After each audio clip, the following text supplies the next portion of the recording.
Hello Matrix and welcome to WASA Matrix Exam Guide. Today we're focusing on Geography Paper 1. My name is Looney and I'll be assisting you to get all of your questions through to us. All you need to do is hit us up on all of our social media platforms. Just search for WASA Matrix as well as our WhatsApp line, which will be on our screen with all the details. We do have a fun competition on for you guys, so please do stay tuned to get all of the details on that. As always, I'm not alone. With me are my sign language interpreter, Nicolene, as well as my awesome teacher, Camelin. Thank you so much, guys, and over to you. Looney, thanks. Great show ahead, guys. Geography, geographers, grade 12, it's time for the examinations. And we're going to be looking at an overview of Geography Paper 1. By the end of the session, you will understand better how to handle the Geography Paper 1. Your geographical knowledge that is being examined is Geography Paper 1. Let's look closely at what this paper is all about. So, Geography Paper 1. So let's look closely at this examination. Remember, you have 225 marks, which you have to answer in 3 hours. Let's look closely at what this paper is all about. So, remember the following. The paper consists of a Section A and a Section B. To do this, you will note the following. Section A and Section B comprises of 4 content areas. Your Section A is climate and weather, as well as geomorphology. Your Section B is rural and urban settlements, as well as economic geography, all spread across 4 sections, 4 questions, which you must answer 3. So, let's go forward. Remember, as we've indicated, climate and weather, as well as geomorphology, is located in Section A. And climate and weather is combined into 2 questions. Question 1 as well as question 2. Moving on, we look at Section B. Remember, with Section B, the areas that you are covering is rural and urban settlements, as well as the economic geography of South Africa. These are divided into question 3 and question 4. Now, let's go further. So, you have 4 questions, of which you have to select any 3 questions. Strategy is important, and this means that how you manage your time will depend on how you look at the various different words that make up the question for you to be able to understand what you can respond to. Let's go further. So, remember the following. In Section A, you have question 1. And question 1 is made up of 6 sub-questions. Question 1.1 and 1.2 are your short objective type questions. What are short objective type questions? Short objective type questions is all about your geographical terminology. Those key words that make up the geographical concepts is what is being examined. These can be in the form of multiple choice questions, matching column A and column B, as well as selecting the appropriate geographical term within brackets. So, walking into that examination, you need to ensure that all these geographical concepts are well understood, because these questions are structured for you to score the maximum marks. All you have to do is remember, and you're on your way to success. Let's look further. So we look at 1.3, which is climate, 1.4 climate again, 1.5 geomorphology, and 1.6 again geomorphology. What are we doing? We are breaking up the content of physical geography into climate and weather, as well as geomorphology. And if you look further, you have a similar structure in question 2, where you have again the short objective type questions of multiple choice, column A, column B, as well as selecting the appropriate word from within brackets. You have to select one of these 2 questions. But we're going to talk further about strategy just now. I'm giving you an overview of the questions contained in your examination. Moving on to section B, remember the following. Section B comprises of question 3. Again, the sections are settlement and economic, and again, examining terminology and concepts of geography in multiple choice, as well as column A, column B, and selecting the appropriate word within brackets. Think about it, guys. Those familiar terms like urbanization, urban growth, rural settlements, urban settlements. If you walk into this examination knowing the definitions, you are on your way to great success. And as you will see in question 4, similar structure. So your first 2 sub-questions of each question is there to assist you. And it will assist you provided you're walking into that examination knowing all your concepts geographically for the terms that make up each of these concepts. Now, let's look at strategy. When you walk into the geography examination, your first 10 minutes should be about reading the question paper. But it's a focused reading. You have to look at only question 1 and 2. So, all my physical geography knowledge is going to rest in these first 10 minutes of my selection. And remember, what is important is you have to know which sections are you better prepared for. So what am I going to do? Once receiving my question paper, I will have my annexure and question paper and start reading question 1. Spend 5 minutes just reading the question paper, familiarizing yourself with the content. And how do we do that? Selecting the question where you believe you can formulate accurate responses. When reading, remember the following. Pay careful attention to the longer questions. As you will know, we've got paragraph questions in both question 1, 2, 3, and 4.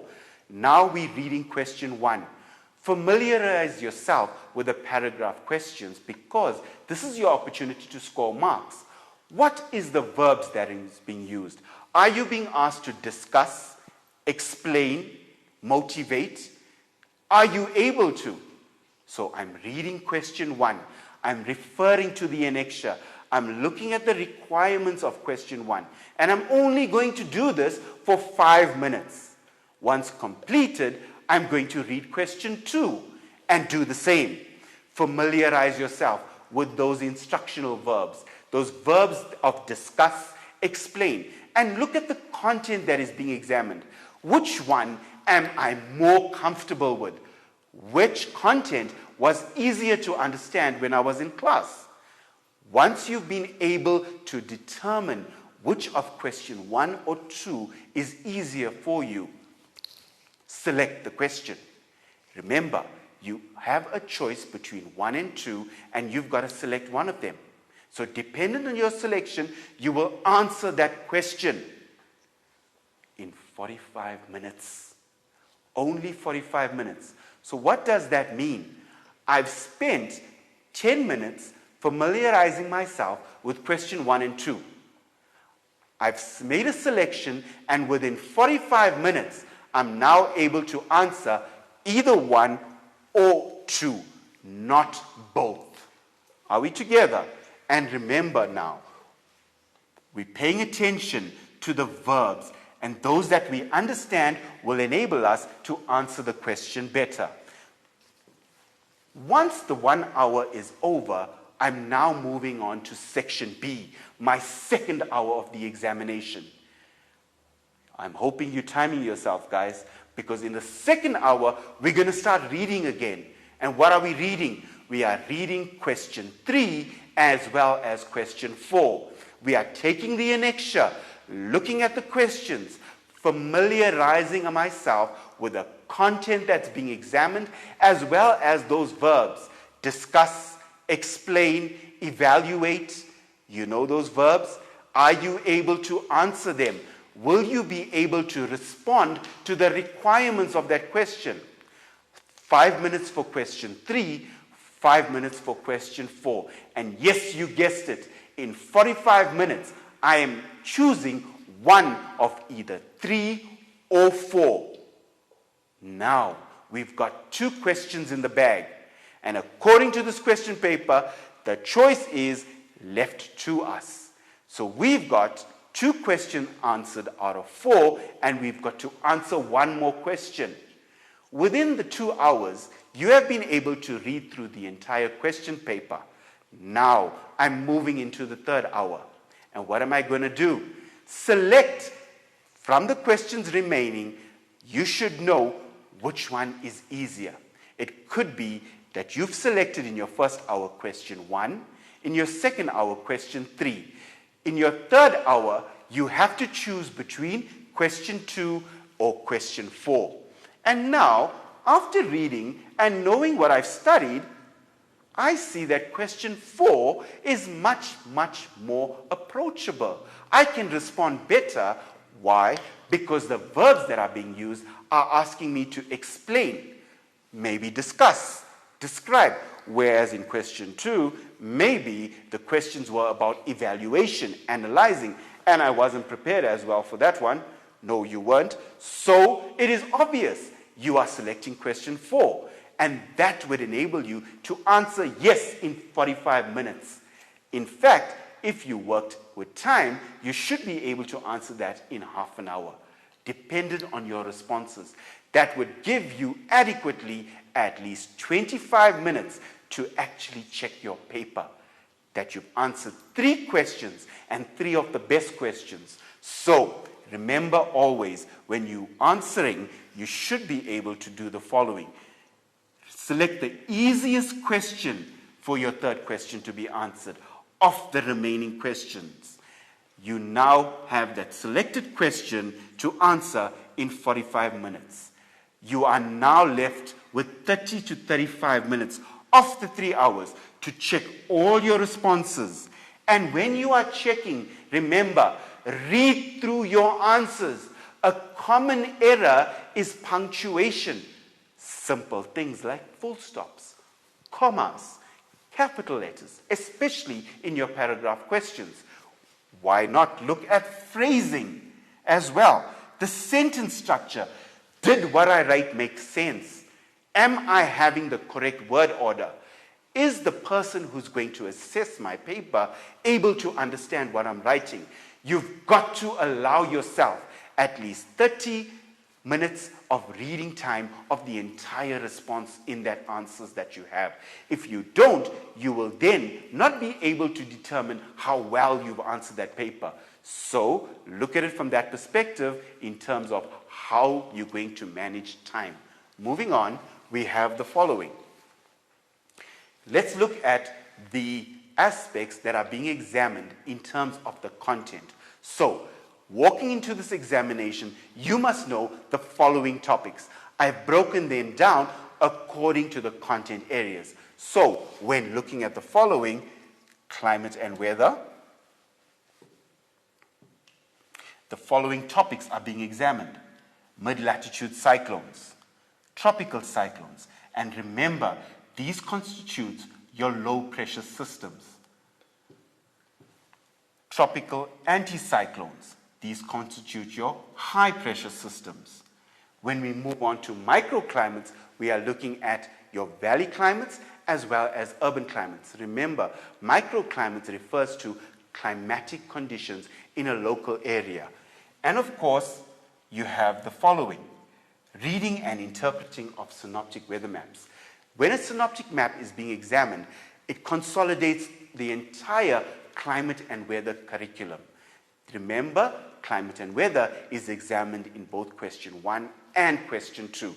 Moving on to the next section, geomorphology. The geomorphology topics, drainage systems in South Africa, fluvial processes, and remember, fluvial processes refers to how the water flows in a river and what factors influence that flow, as well as catchment and river management. This is about how South Africa is managing all the river systems, the dams, the water transfer schemes, and are they able to provide good, healthy, clean drinking water to all the citizens of the country. Moving on to the next topic, settlement geography. Again, rural settlements and rural settlement issues, urban settlements, urban hierarchies, urban structures and patterns, as well as urban settlements issues. And if you've been revising, we've had a lot of issues in this country, especially when it comes to rural as well as urban. And if you've been reading the newspaper, you should be familiarizing yourself with all these issues and being able to explain them with the geographical knowledge that you have. And of course, the last section, of course, is economic geography. These topics include the primary sector, the secondary sector, the tertiary sector, strategies for development, as well as the informal sector. With this, we have the following types of questions. Let's delve deeper into the way in which questions are structured. How do you look at the question paper and the annexure and understand how these questions are made up? So, the following is important. The Geography Paper 1 consists of 3 types of questions: short objective questions,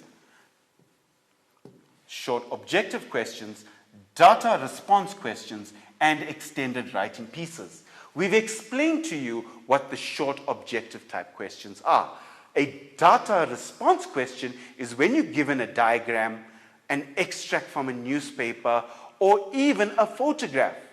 And these have different labels on them, different stories about different geographical issues. What is required is the way in which you respond in a structured question. These questions normally are for 3 to 4 to 5 marks. Sometimes they may extend to 3 times 2 equals 6. Which then brings us to the next type of question, which is an extended writing piece. Now, in geography, you are required to do extended writing pieces in the form of a paragraph. And like other subjects, you have to put your responses into a well-constructed paragraph. In geography, we have a 4 times 2 mark scheme.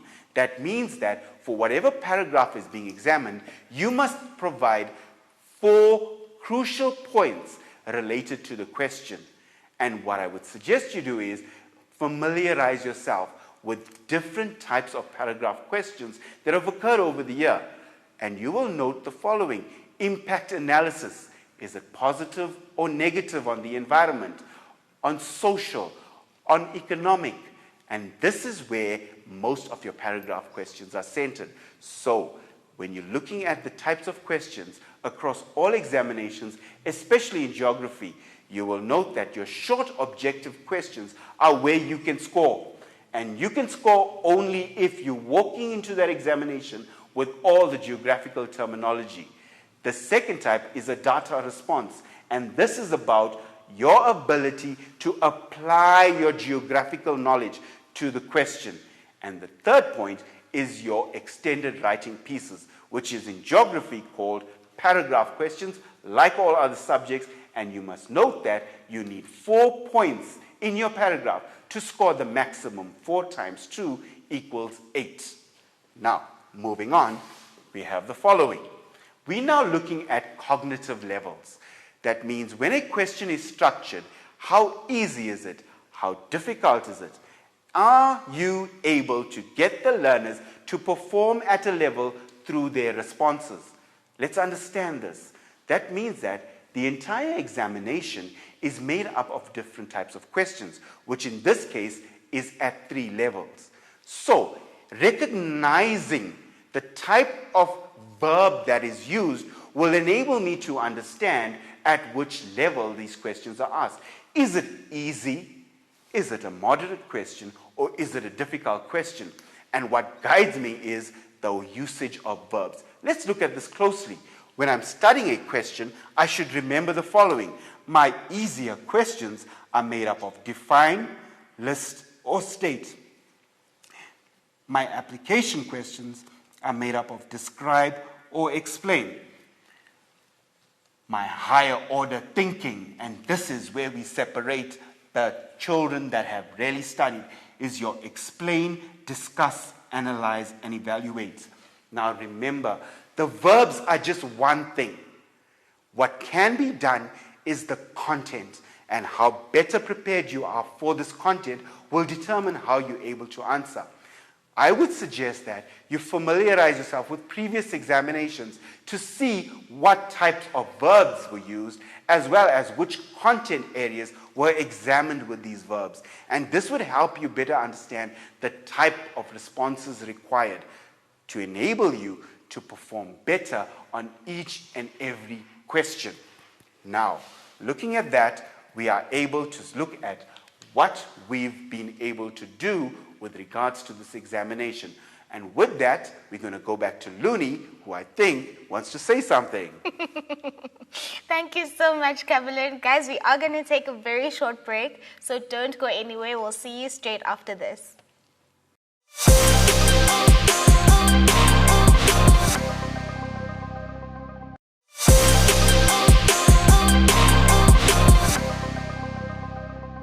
Welcome back from the break, Matrix. It's such a fun lesson. I hope you guys are enjoying yourselves.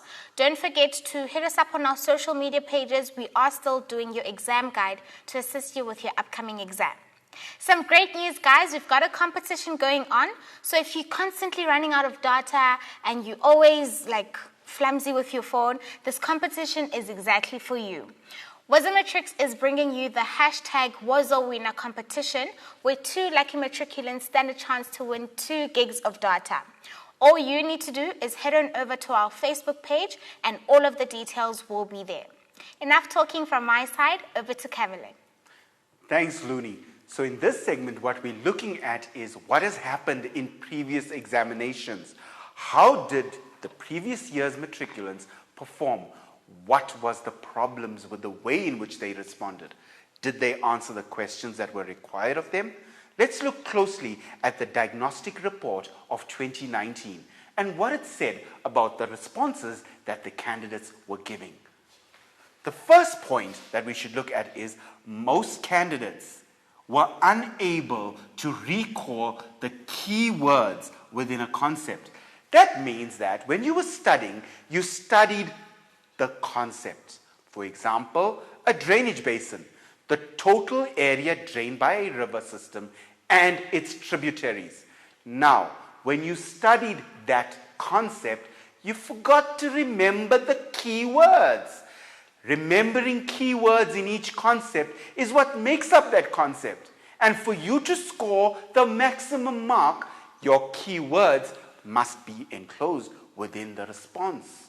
So, matriculants, you must remember when you are studying, always remember to note the key words that are part of a concept. And we're going to show you some examples of how to remember. The next important factor is that candidates were unable to identify weather phenomena on South African synoptic weather maps. Now, we should know that synoptic weather maps bring together the entire climate and weather curriculum. And you must be able, especially in grade 12, to be able to apply those concepts. Now, when it comes to a source like a synoptic weather map, recognizing key phenomena like a warm front, like a cold front, isobars. What about weather stations? These are aspects that are being examined in the Geography Paper 1. And your ability to see these on a synoptic weather map is what's going to score you the marks. So before you walk into that examination, familiarize yourself with the different sources of information, especially with synoptic weather maps, where you will be able to bring together all the different topics of climate and weather. So, identifying different types of phenomena is key to your success in synoptic weather maps. What was another problem? Another problem was that candidates were unable to distinguish between the requirements of indicating characteristics as well as stating relationships. Now, the word characteristics is important. Why? Because every one of us has a character. What makes me the character that I am? In geography, you need to consider that we're dealing with different types of phenomena.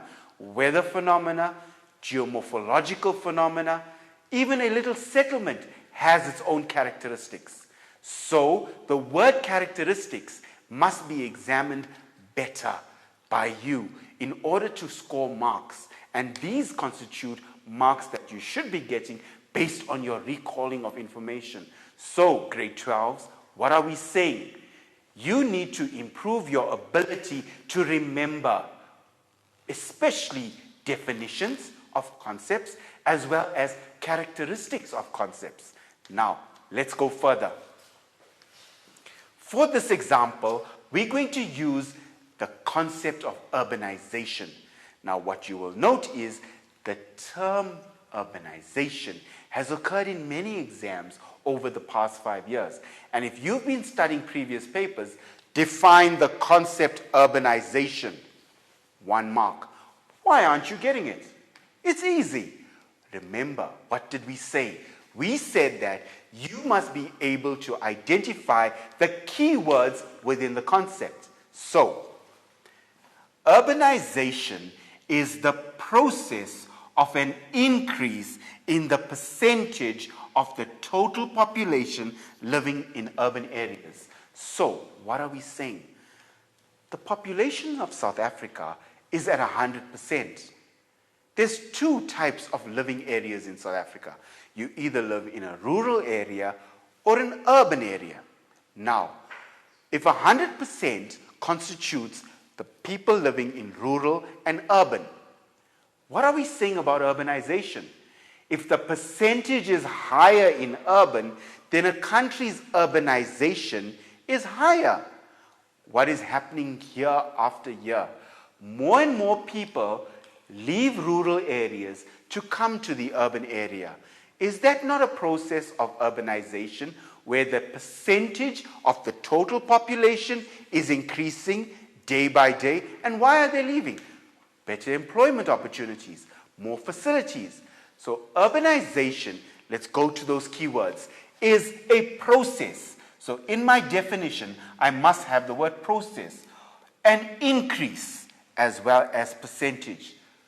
Process, increase, percentage. These 3 words make up the concept of urbanization. So when I'm defining whatever I write, those 3 words, process, percentage, increase, must be in my response. Now, what I want you to do is go through all your concepts in climate, geomorphology, rural and urban settlements, as well as economic geography, and note all the concepts. Identify the keywords in each concept. And when you remember those keywords, you would be able to remember the concept. That is what studying is about. Knowing your concepts, knowing the keywords within a concept, and remembering them before you go into that examination. Moving on. Again, look at these examination papers. In 2019 November, distinguish between urbanization and urban expansion. In the 2018 examination, define the term urbanization. In the 2016 examination, define the term urbanization. So as you can see, this is but one of the many concepts that have been examined. When you're studying past year examinations, familiarize yourself with those common concepts. Know the key words that help you better understand. And once you're able to identify, you should be able to score marks. This is what studying is all about, and preparation for Geography Paper 1. Moving on, we come to the following, where you have a synoptic weather map. Now, when it comes to synoptic weather maps, one of the aspects in 2019 was that the majority of the candidates were not able to identify key phenomena that are located on a synoptic weather map. Why is this? Did you not study that all these different symbols on a synoptic weather map are important? And you need to walk into this examination knowing these different types of symbols. Let's just do one of which is common in all these examinations from 2019 to 2017. So let's look at it. One of the key aspects in this examination was, how would you be able to read synoptic weather maps?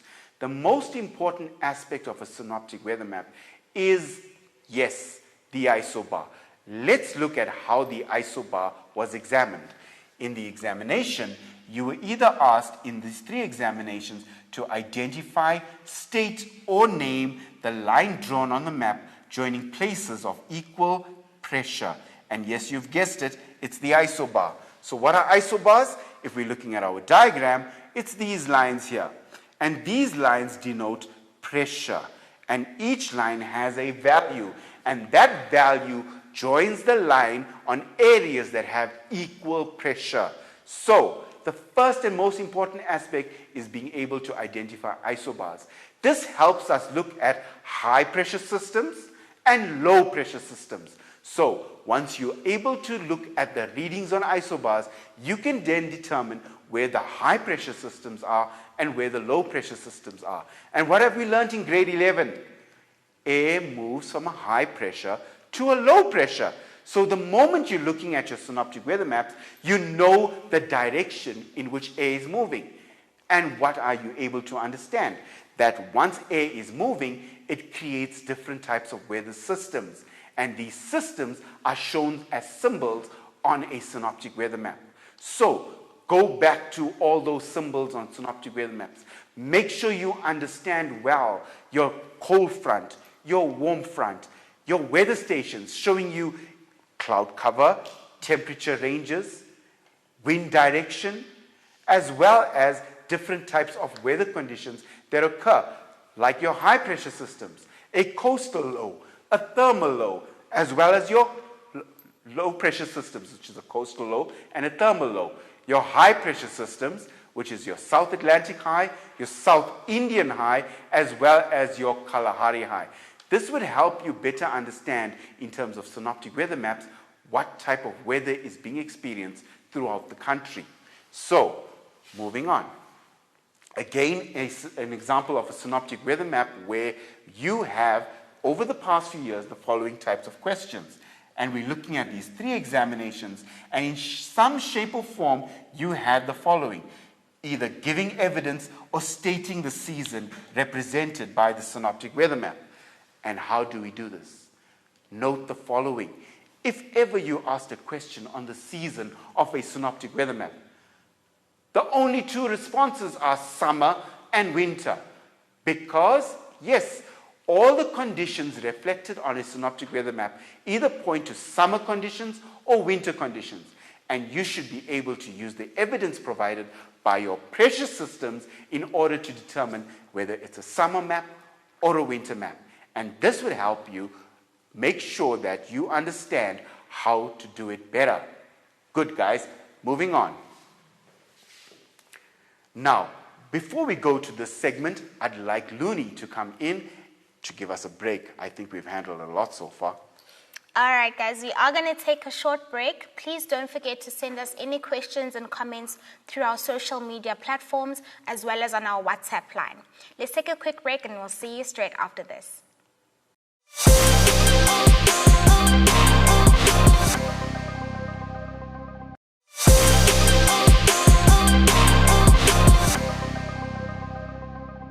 Welcome back from the break, guys. We are still busy with your exam guide. Camlin is taking us through some tips and tricks that you guys can use for the upcoming exam. So without wasting any more time, let's take it straight back to him. Thanks, Looney.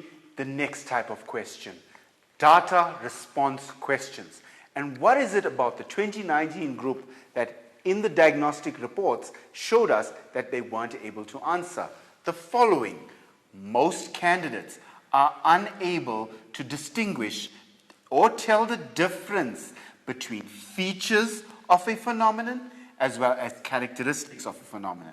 So, those questions that asked you, state the characteristics, state the feature. There is a difference between the two, but you walked into that exam without the proper knowledge. So, let's get a deeper understanding of that one. What else? We looked at the candidates that were unable to distinguish between the requirements of stating relationships. Now, relationships are important in geography. And how do we state relationships? Simple. When one is increasing, the other is decreasing. When one is high, the other is low. Or when one goes higher, the other can go higher. When one goes lower, the other goes lower. Simple relationships help us better understand how phenomena interact with each other in geography. And your ability to state these relationships is important. There's marks here, and you've got to get it. So we're going to spend some time analyzing how to better understand relationships. Let's get on with it. So, the following. We're going to use the example of a river meander. And remember that when it comes to characteristics, I want you to remember the following. How would you describe it? How would you describe a river meander? S-shaped, bends along its course. In the lower course, notice the photograph. You have the river flowing in an S-shaped bend. That is a characteristic of a meander, the S-shaped bend. What else? It occurs in the lower course. Those S-shaped bends can only occur when there's a reduced speed or velocity of that river. So, crucial is knowing the following. When it comes to characteristics, you need to know how to describe a phenomenon, like a river meander. What about waterfalls? What about levees? All these different geomorphological features, as well as in climate and weather, warm and cold fronts. Each one has characteristics. What you must remember is when you see the word characteristics, we are talking to a description, how you describe the phenomenon. Let's move on. The next one we look at is features. Now, features, especially in geomorphology, are those aspects that occur. Let's continue with the meander. What is the features of a meander? An undercut slope, a slip-off slope, and a river cliff. Features are found on different types of landforms. How should you remember this one? What does it have? So any landform has features. When you see the word feature, you should be thinking, what does it have? And if we look closely at a meander, notice the features of a meander. Eroding bank, depositing bank, as well as the S-shaped bend, which is a characteristic. And you'll note that these kinds of questions are asked constantly in previous examinations. Always be able to differentiate between a feature and a characteristic. For example, name the fluvial feature labeled A. It's a meander. So, moving on, we look at the following. In terms of stating relationships. Now, I want you to note, as we've discussed, that you need to walk into the exam knowing that geographical relationships is one of the most important aspects of this examination. And your ability to differentiate different types of relationships is what's going to score you marks. So, a relationship between geographical phenomena is a description of the behavior of a value against another value. Relationships in geography are described as either increasing, decreasing, or high and low. So what have we established? When you are asked to state the relationship, the words in your answer should include increasing, decreasing, high, low. This is what a relationship is about.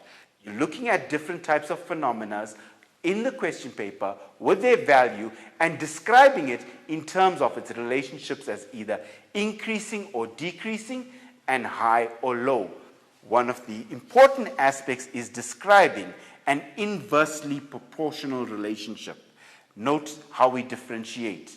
An inversely proportional relationship is when one value decreases at the same rate that the other value increases. So, what is inversely proportional? One increasing, the other decreasing. And how do we describe it? Inversely proportional. Let's look at the next type. We've discussed inversely proportional. The next type is a directly proportional relationship. As one amount increases, the other amount increases as well. So, when it comes to a directly proportional relationship, one is increasing and the other increases as well. A directly proportional relationship can also be when one is decreasing, the other is decreasing as well. Let's look at a question that helps us better understand this. So, in your 2019 examination, you had the following. State the trend in urbanization from 1970 to 1920. Note that in this examination, the trend means the same as the relationship. You would have to include in your answer, yes, increasing, decreasing, or low, high, but in this case, we are talking to a specific diagram. Let's look at the diagram. And what is it telling us? It is telling us that in 1970, the urbanization trend was 37%. In 2000, the urbanization trend was 47%. And in 2020, the urbanization trend was 56%. So now we're dealing with two values, year or number of years and percentage. What are you noticing? As the years are increasing, so too is the percentage. High, high. Well done, guys. That is a directly proportional relationship. When one increases, the other is increasing. In this case, look at our answer. As the rate of urbanization increases with an increase in the number of years. Note and visualize the directly proportional relationship. One is increasing whilst the other is increasing. Your ability to describe it is what makes you better understand relationships. Now, let's go further. So, in this particular aspect, we are looking at paragraph type questions. And one of the weaknesses is candidates' inability to respond correctly to paragraph questions. These should be some of the easiest questions that enables you to score. However, what are those errors that you are making? Let's look at them closely. So, these questions were mostly of a medium and higher order. Remember we spoke about those cognitive levels? 50% of the examination falls in the center with a middle order, whilst 25% is in the high order. So when you're seeing a paragraph question, know that more is required of you in terms of writing. And your ability to determine the question and its requirements and respond to it will determine, are you able to answer these questions? So, in many cases, these questions were poorly answered. What does this mean? Most candidates were not able to put together sentences to score these marks. A further evident that candidates do not have the necessary skills to interpret and answer these types of questions. And here, guys, we are talking to your ability to read the question. Take the time to read and understand the question properly before you are able to answer the question. Understand its requirements, because these are your 4 times 2 equals 8 marks. And what does it mean? I need 4 points related to the question that is going to enable me to score these marks. So, let's look closely.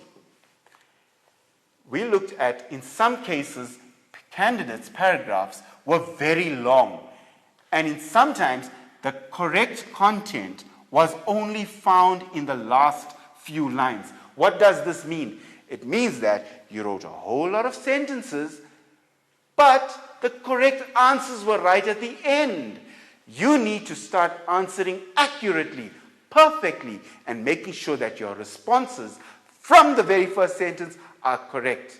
So think about what you're going to write before you put pen to paper. This would make you better think about the requirements of that question. Some candidates did not always heed to the instructional verb, and we've discussed this. Discuss, explain, state. In your paragraph questions, you should get used to the words discuss, explain, propose, suggest. Now, these are the words that should be telling you that more is required in a sentence. It's not a simple one-word answer or two-word answer. Your paragraphs must be structured in full sentences because that's what's going to give you those marks. In this example, we looked at the following. It is useful in paragraph-style questioning to underline the following. Now we're going to analyze those paragraph questions. Look at it and determine the following. What is the main topic? In which area of the curriculum? What is the verb, the instructional verb? And what is the focus of the question? So the next time you see this as an examination, take the time to underline what is the question about which topic? What is the verb? Is it an explain or a discuss or a suggest? Up to you. Now, when you've established that, then focus on the topic of the question. Remember that many questions require paragraphs that contain two components. Now, if you are higher order thinking questions, it means that in most instances, you've got to compare two aspects. For example, the economic as well as the social.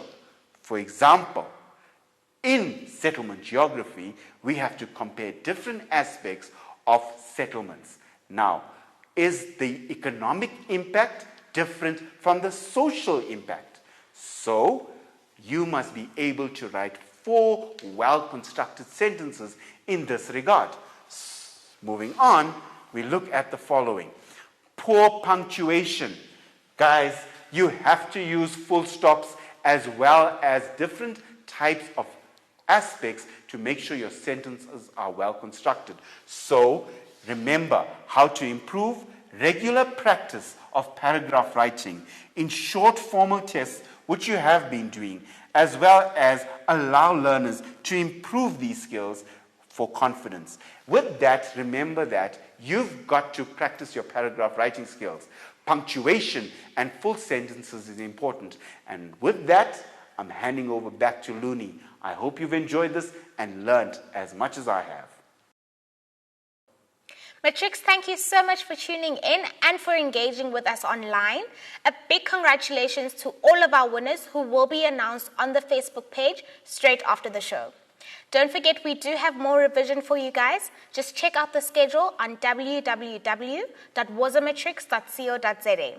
Well, from me, Looney, Nicolene, and Cameline, it's thank you and goodbye.